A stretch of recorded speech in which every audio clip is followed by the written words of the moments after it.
Thank you.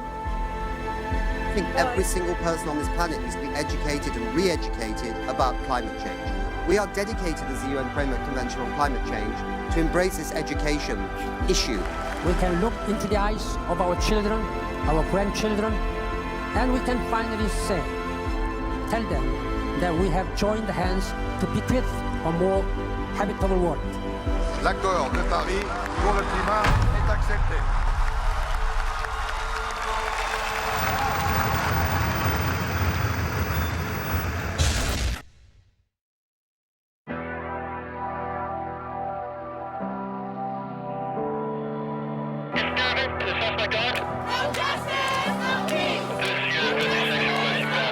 State Congress voted to ban abortion.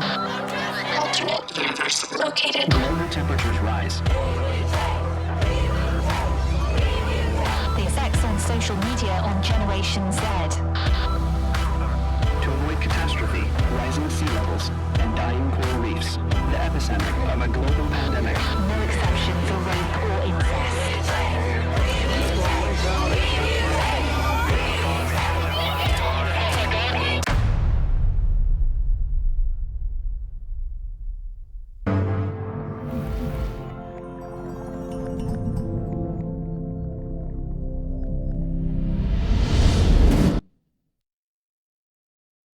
Welcome to everyone to the latest in this series of Nature Positive Dialogues, a special series of interviews and live panels from COP30 here in Belém, broadcast by We Don't Have Time in partnership with the Nature Positive Initiative. I'm Gemma Parkes, Head of Communications for the Nature Positive Initiative, and I'm delighted to welcome you to this session where we're going to be delving into the interconnectivity between the nature and climate crises and how we need to tackle those crises together for joined-up solutions to really achieve prosperity, well-being, and a genuinely nature-positive transition. This session is on the great mindset shift and what needs to happen in our minds to enable a nature-positive transition. How we need our culture to really evolve to embody the spirit of nature, whether that's from the intrinsic and spiritual aspect as much as the material and economic.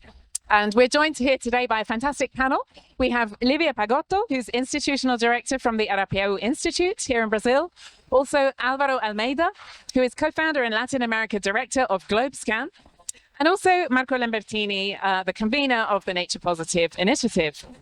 And Marco actually, in addition to this, is a lead author and the commissioning editor of a fantastic book that we published this June. He's holding it in his hands. There it is. Subtle publicity, but... Very subtle. Becoming Nature Positive. And this is the agenda that we all need to have. It's a really worth your time to have a read. It's available online, also to download and read for free through open access. So just go to naturepositive.org/book. And you'll find it there. We're also super excited to be collaborating with Lívia and the fantastic team at the Arapiao Institute. And we are launching together with Arapiao this week, a special Brazilian edition of this book. So it's translated into Portuguese, but with additional chapters by a range of amazing Brazilian experts. And Lívia is going to tell us a little bit more about that book in a little while. But first of all, to get into our conversation today, Marco, I'm going to turn to you first. So you wrote in your chapters of this book, Becoming Nature Positive, a section on acknowledging nature's values. And that S there in values is emphasized because of the many multiple ways that nature brings value to our lives. Can you just share a little bit more on the essence of your message on that in the book, please? Thank you, Gemma. Thank you, everybody, for joining online. So let me just by saying, maybe stating the obvious. And the obvious is that we have been always depending on nature, and that is true today as well. And this is quite intuitive, and I think most people understand that in terms of, if you think of the water that we drink or we use for our industrial processes, by the way, the air we breathe, the food we grow, the wonder materials like timber, minerals that we use in our technologies, in our lives, all this comes from nature. And I think it is intuitive.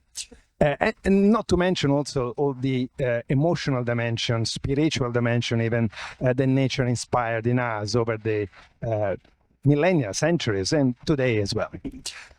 But despite all this being intuitive, nature is continuing to decline at the ends of a development model that is considering nature infinitely resilient, a free input in our economy, ignoring the externality, the cost of losing nature or destroying nature. In other words, we have been taking nature for granted. And that's because nature has been, for the majority of our history as a species, as a civilization, so abundant, so powerful, so dominant, so rich, that we never really thought that we would run out of nature, basically, right? And now we are reaching a point, which is what I describe in the book as on one hand, a very daunting moment in our history. On the other hand, a very exciting moment. Daunting because today we know.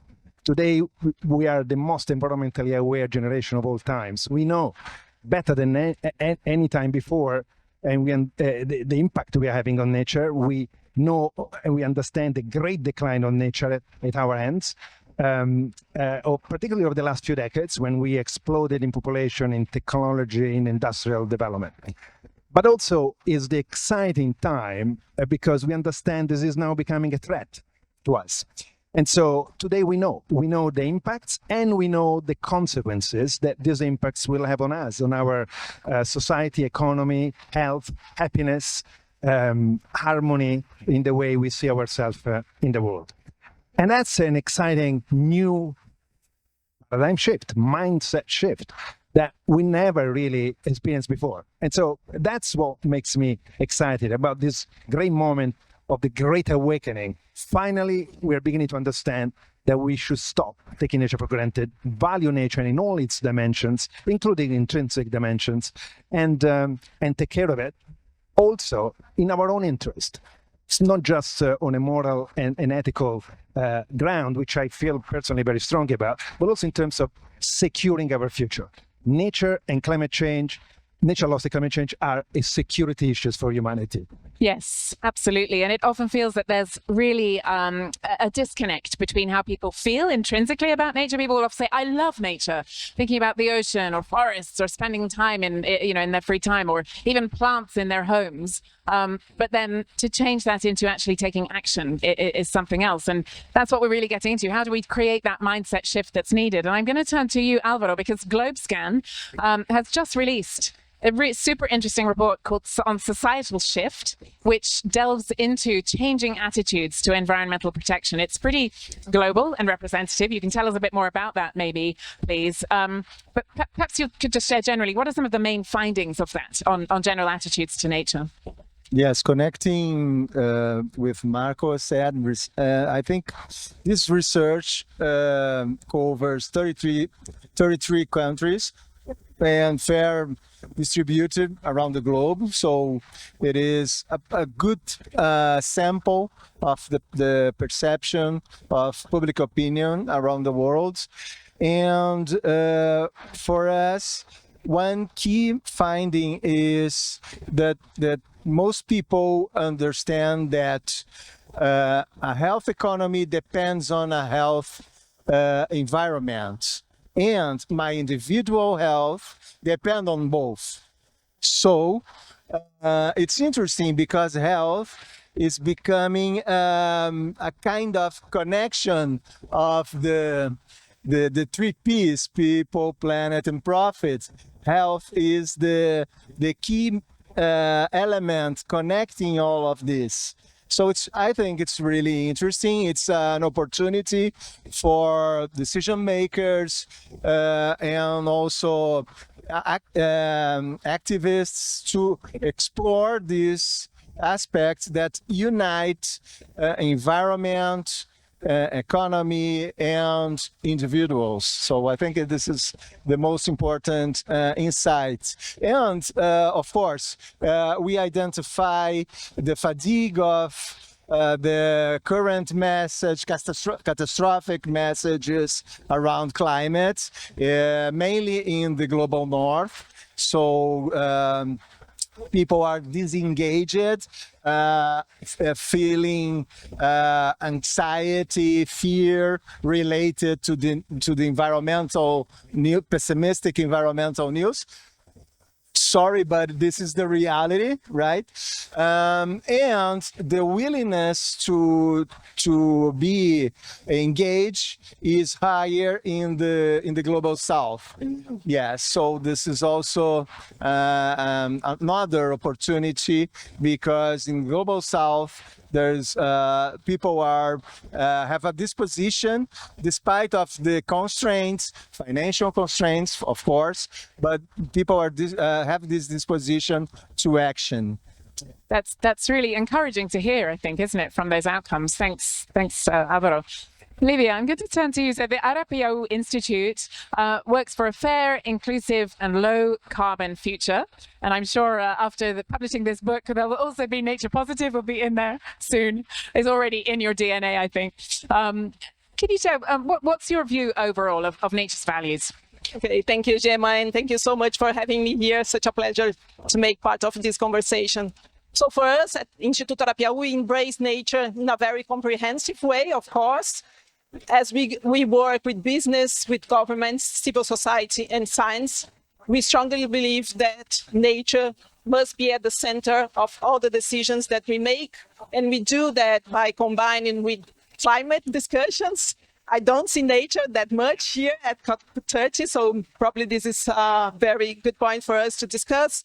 But then, of course, we are discussing what are the paradigms, development paradigms that we want to pursue, putting nature right at the center of this debate.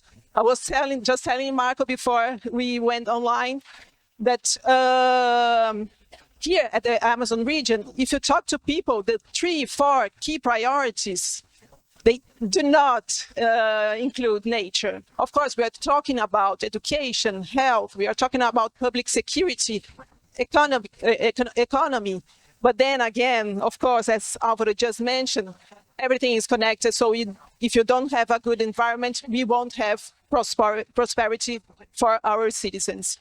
So we strongly believe also that Arapiaú has a role in putting different voices in different perspectives all together. This was something that we achieved by translating this book, but also translating the debate for the Brazilian reality. So nature, again, Gemma, becoming something that must be a political commitment of Brazil, of the country that we are, and the country we want to become. No, absolutely. Thanks, Lívia. And, you know, here we are sitting in Belém, right on the edge of the amazing Amazon for COP30. And it's being described as a nature COP, if not the nature COP. But another concept that we hear quite a lot about these days, and related to COP30, is mutirão, this Brazilian concept of collective solutions for common problems. Which is super inspiring. It's, I think, a concept of traditional and indigenous knowledge. How can we be inspired by that? And what else can we learn from traditional knowledge? Maybe I can say some words about it, because in the beginning of this year, very important year in terms of climate discussion and politics, we were reached out by the COP30 presidency to work on the solutions approach, because we know that Brazil is already doing lots of things and we could inspire others, but also give the sign to our countries that we need to do more, even more. That's why we launched a very specific book that gives light to solutions in both climate and nature. So because we, as we mentioned here, nature is not so obvious, not so visible for the Brazilian community, I believe in other countries as well. So this is another piece of work that makes our commitment to bringing nature into the decision-making process really concrete. Yeah, definitely. Anything, either of you, what would you add to that? Mutirão is an indigenous origin, and the idea is when they needed to do something big, they ask for collaboration of all to make it happen. So this is the idea, and I think it's exactly what we need to solve our climate crisis. So it's a systemic issue, and a systemic issues needs a mutirão to be solved.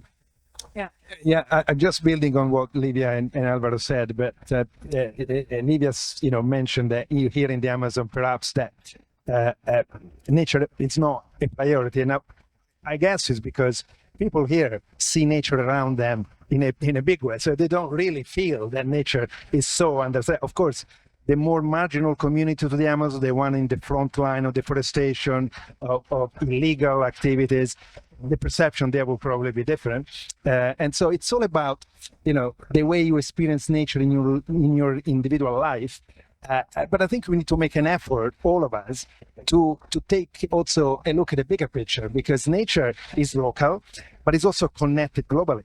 And climate and nature are interdependent. So there was a beautiful expression, a butterfly, flap of a butterfly in the Amazon will create an hurricane in Asia. And that to exemplify the fact that actually we need to pay attention to every element of nature everywhere in the world, because everything is connected.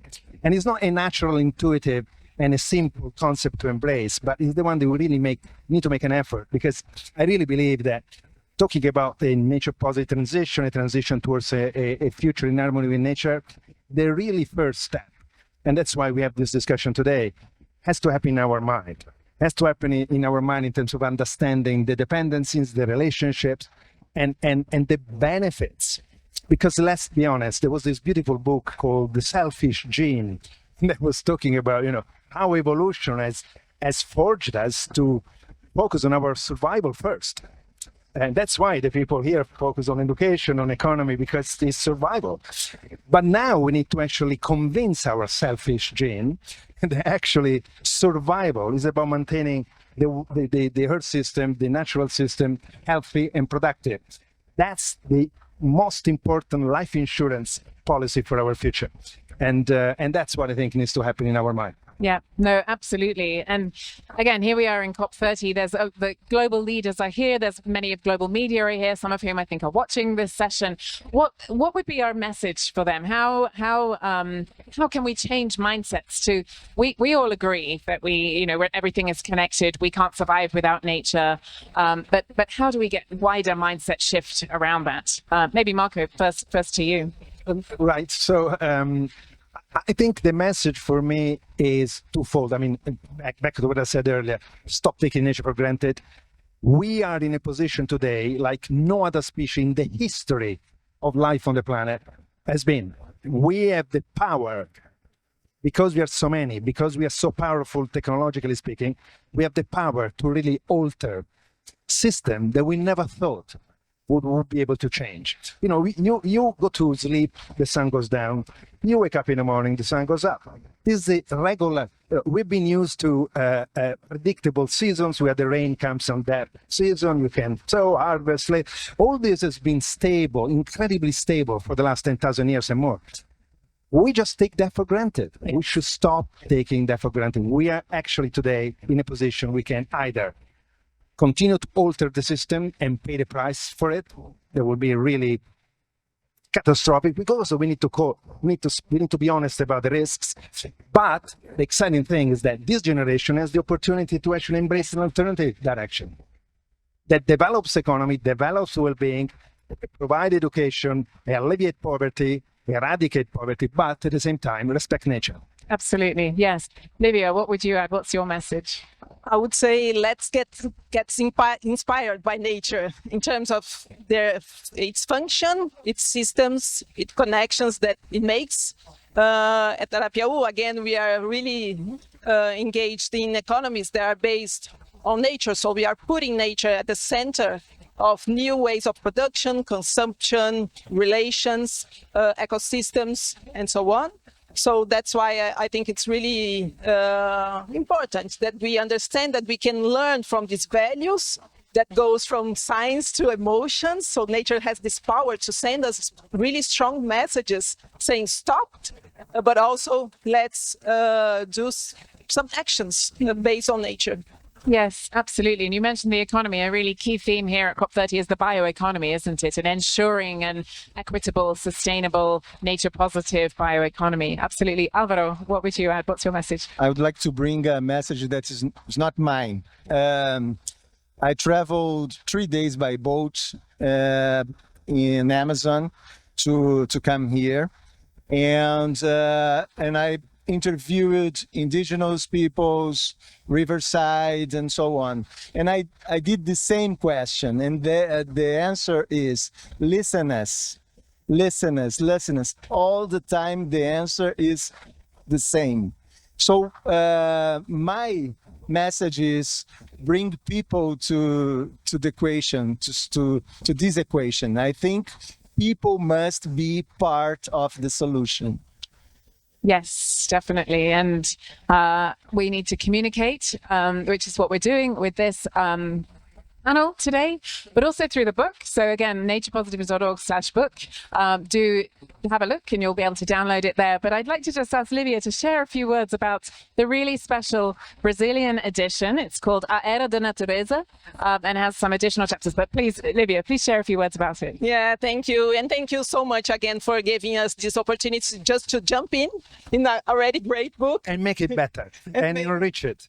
Yeah, maybe change it a little bit and bring in new voices and perspectives. So this was the idea, right? We engaged with some of the fellows and partners of Instituto Arapiaú. They are coming from the private sector, they are indigenous leaders, they are scientists, they are civil society leaders, and so on. And the idea was, let's make Brazilian flavor into this book. So here we can read about how indigenous people from Global South relate to nature. This is a very strong chapter that we have on the book, saying that we need actually, beyond nature positive, also a positive humanity. And then we have thoughts about how can we have better investments that take into account nature, also dealing with public problems that we have in the Amazon region, for instance, that regards to violence, security, and so on. And then we have also one very interesting chapter about how nature must be a political actor. This comes from Isabela Teixeira, the former Minister of Environment of Brazil. And of course, we strongly believe that this is a good opening, but then we end up the book by saying that we need new narratives to reach people's minds and hearts, to say that nature must have a greater place if you want to change climate conditions, but also the way we relate to nature. So thank you so much again. I'm really excited to launch this book here at COP30 again. Thank you to you, Lívia, and the whole team at Arapiaú Institute. It's been lovely to work with, and we're excited for the launch. And don't worry, if you're not fluent in Portuguese, you are not going to miss out, because the chapters have been translated into English and will be available on the Arapiaú Institute website. So do look out for those. There's, as Lívia said, just an incredible wealth of wisdom and different perspectives and ideas in there. So it's really worth having a read. Marco, anything you would add on the Brazilian? Just one thought, because this is a series of dialogues, and today we talked about values of nature. We didn't really dwell a lot on the economic dimension. We mentioned it, all of us, but there will be a dialogue that will follow, I think, in a few days, which is exactly going to focus on nature and the global economy. What has to change in the way we value nature economically? What are the problems of today, where nature basically has a zero economic value, is invisible, and can be expendable because it doesn't have a fighting chance against destructive development projects, for example. Nature is economically valuable only when it's dead. You know, a tree is valuable when it's cut down and sold as timber, not when it's part of a forest and producing so many benefits. So there will be a series of the dialogue, an episode of the dialogue that exactly will dive into that critical dimension for me, because unless we really embrace a different way to value nature in many different ways, but also economically, I think we'll still have issues. Yeah, thanks, Marco. And it's the critical piece, I think, isn't it? Because it's real life, it's the real world. And it came out, I think, in the GlobeScan Societal Shift survey results, Alvaro, didn't it? That often, if I remember correctly, communities were saying, yes, we care about nature, we want environmental protection, but then we're hampered by economic realities. Were there any particular findings that came out of the survey on that are just on top of your head? Yeah, just the need of a new narrative, positive narrative, trying to bring specific possibilities to people, having evidence-based achievements, but simple, clear messages and achievable, affordable actions, people to engage people in this journey. No, absolutely. That's, as you say, a positive narrative. It's about being realistic, but also showing that there's real potential and hope to have a better future through a nature positive, people positive, climate positive way forward.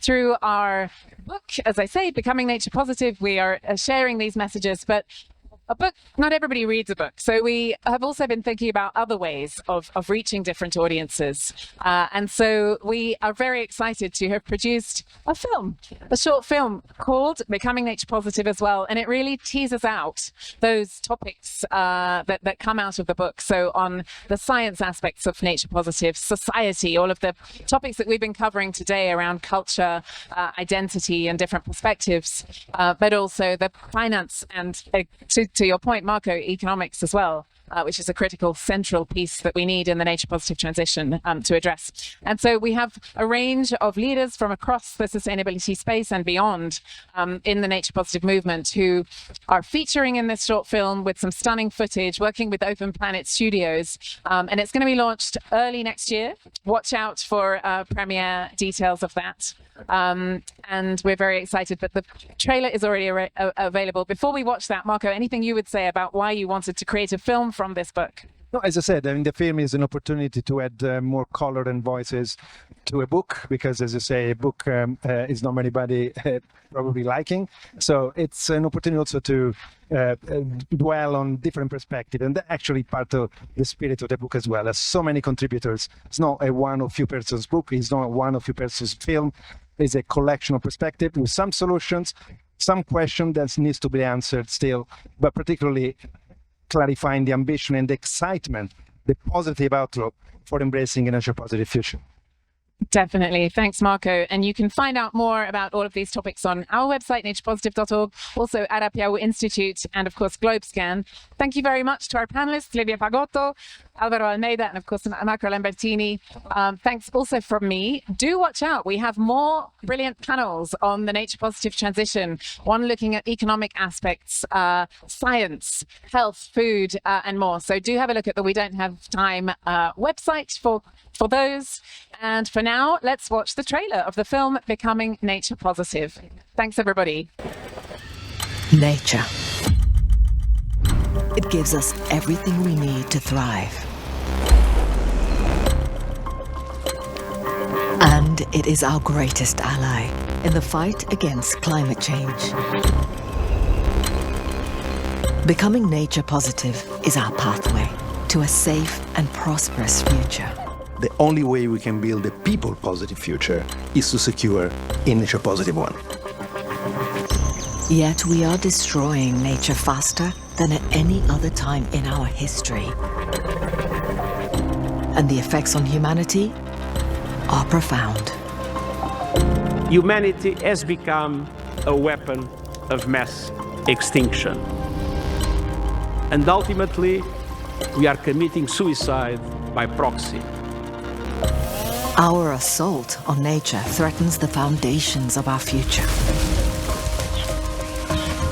We cannot continue to grow, consume, and not expect any consequences. All the science we have today shows that we are in danger, but we have not yet lost it. The window is still open to turn back. We are facing the greatest choice in the history of our species. continue with business as usual and put the future of humanity at risk? Or transition our societies, our economies, and our future to a nature-positive path? We have created these systems, and that means that we can change them. Nature positive is not a vision, it's something that we have to do. We are the ones who hold the pen and can write the next chapter in the history of humanity. Can we build a better future where both nature and humanity thrive? This is the promise of a nature-positive world.